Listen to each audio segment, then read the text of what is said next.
Welcome back to the Wake Man channel.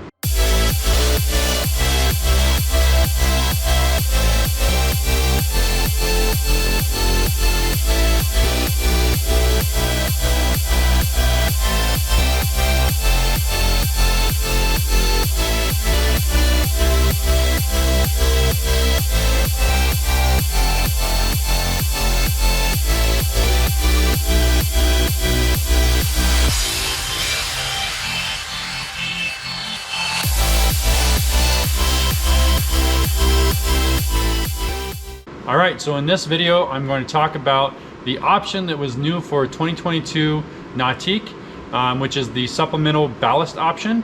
And don't mind the background noise. I'm in my garage currently, and it is negative outside, so I have a heater going, and that's the background noise you'll hear, so I apologize for that. You can actually see my breath right now. So I chose not to option my 2022 Nautique G23, as you see here. I chose not to option it with the supplemental ballast.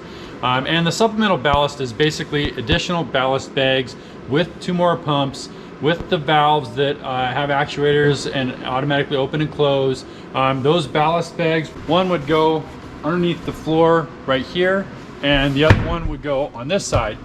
I've explained this before, but in case you're new to my channel, the reason I chose not to option this boat with it was because I waited almost a year to get my boat, and the prices were changing. Another option that came out with the 2022 G23 is the telescoping tower. And I thought that was very important. By putting this option on the boat and the supply chain price change, it put me a bit over budget. So the $3,000 extra to add the supplemental ballast, I decided at the time I would forego that option because I talked to the dealer and they said that's something I could add afterwards. So I figured I could always add it down the road. Plus I use Wake Life steel shot bags, which I currently have 1,500 pounds worth, and that's about how much the supplemental ballast bags add. Now obviously it's a little bit better idea to drop most of that weight when you're trailering, but I thought I could make do and then maybe add the supplemental ballast option later. So I also have a friend named Baker Brew who bought a 2021 Paragon. I believe it's a 2021, I could be wrong on that, but I'm pretty sure it's a 2021 Paragon. And when he found out that the 2022 G series came with the supplemental ballast option, he was very interested in that because they still don't offer that in the Paragon, because the Paragon weighs about 1,500 extra pounds more than the normal G23. So he really wanted the supplemental ballast option for his Paragon. And he's a really smart guy, so he decided to go ahead and do it himself. So he's been sharing some of the steps with me, and he's been asking me questions about how my boat's set up so he can determine what parts he might need and some of the configuration he might need. So along the way, I've been learning what it would take for me to do it. I still haven't decided whether or not I'm gonna do it to this boat. I think a full season with this boat might help me determine that. He told me he has spent over $2,000 in parts, and that the labor is definitely not easy. He's had to work pretty hard to get it all in place, and he still has a few steps left. So in this video, I'm basically gonna explain to you how it would be done, share some pictures that he shared with me, and basically give you an idea of what it all looks like. So the first thing that he did is he removed some parts to just get them out of the way so they could do the work. And I believe he removed his driver's seat. He removed this entire panel on the floor. It goes all the way around so that he could get really good access down in here. So I think he may have even removed his Wakeview bench to do that because some of it goes underneath the Wakeview bench. That way he had really good access to that area back there, because the ballast pumps actually go right here, and you can actually see the holes for where the mount goes, and I'll explain that. And then your holes for the intake, and then you have to cut out holes on each side to go over to the bags on either side. And then basically you end up having a setup like this. So you can see these are the intake ports for the current ballast tanks. So you can see there's 3 of them. There's 1, 2, 3. This is actually the raw water intake. So he's setting up all these things back in that area. Kind of funny, there's some extra parts down there on the bottom. I've pretty much found that scenario in every boat that I've owned. But So what he's had to do is drill a hole on either side on the very bottom, and that's where his intakes are going to be. And then also he had to do the wiring, which this boat, the 2022 boats, actually come with the wiring ready to go. So there's two of these. I think the other one is right there. So there's these two guys right here. You can see there's actually some other things that are unhooked, which I believe go to some other options that I did not decide to do. But these two guys right here would go to your ballast, or go to your dash to control the ballast pumps. And right here, in fact, there's the hole on this side, there's a hole there, and hole there. There's this bracket you can get that allows you to mount your pumps one on top of each other. So you'd have two pumps right here that look just like this guy, that are just stacked on top of each other, and the end would be on that side, so you could hook your hoses on either side like this. Then what he had to do is he had to drill holes on this side and holes on that side to get to the bags, and he actually had to drill a big hole so he could fit his hand in, and then a smaller hole for the actual hose that goes to the bag on each side. So you can see that it's already quite a bit of work, but there's more to it. So you saw me showing you the valves and the cables. I'm gonna go ahead and show you that some more and talk about that now. So this guy right here, you can see here's one of the intake hoses for one of the ballast tanks.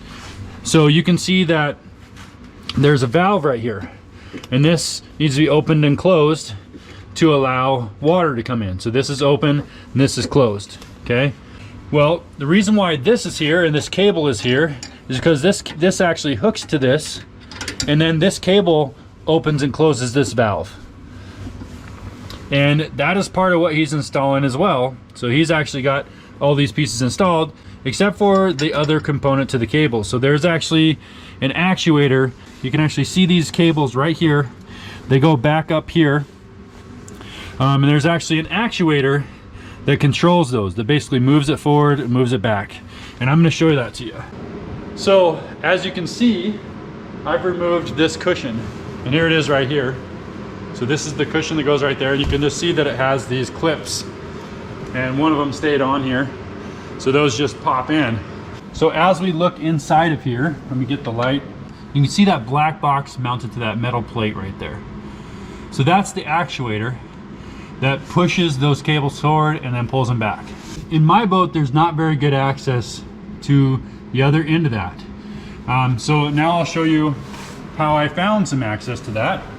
So if I come over to the driver's seat, while I was putting my phone under the dash from the front through that cushion, to try to see where the actuator comes out, I noticed that I could see a cup holder. When I took a picture or a video, I can't remember. And so I realized that that is this cup holder right here. So you can see that I have the cup holder out. Let's set that right here.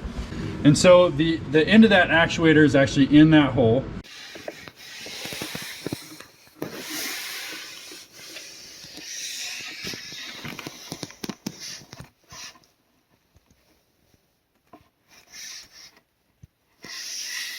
And one of Baker's biggest questions for me was, does my 2022 G23 come with 5 spots so that I could just add 2 more cables? Or is it just set up with 3 positions for cables? So he could determine whether or not he just needs to buy one part that holds 5 cables instead of 3. And as you can see, mine only has 3 and his only has 3. He actually noticed that there are some differences between the way mine looks and the way his looks.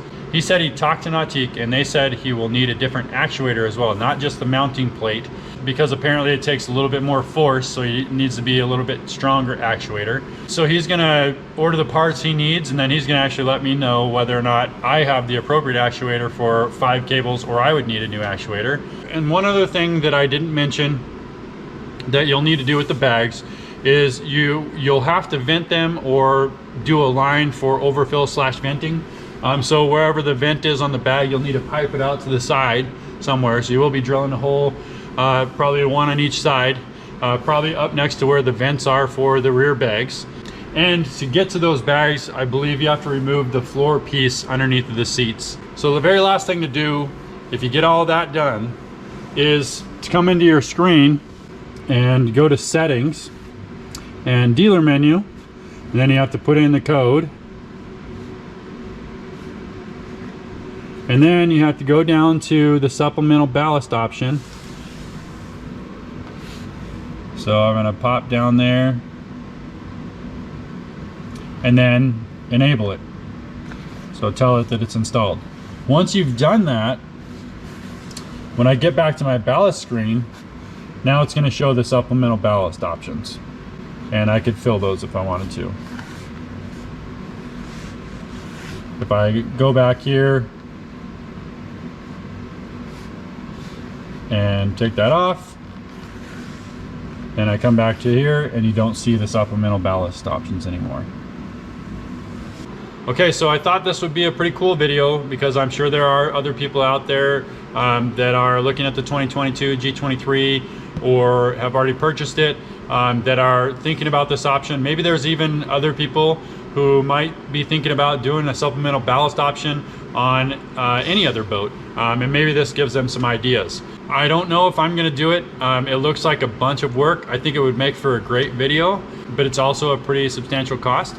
So it's really gonna just depend on how my season goes and whether or not I feel like it's necessary for me.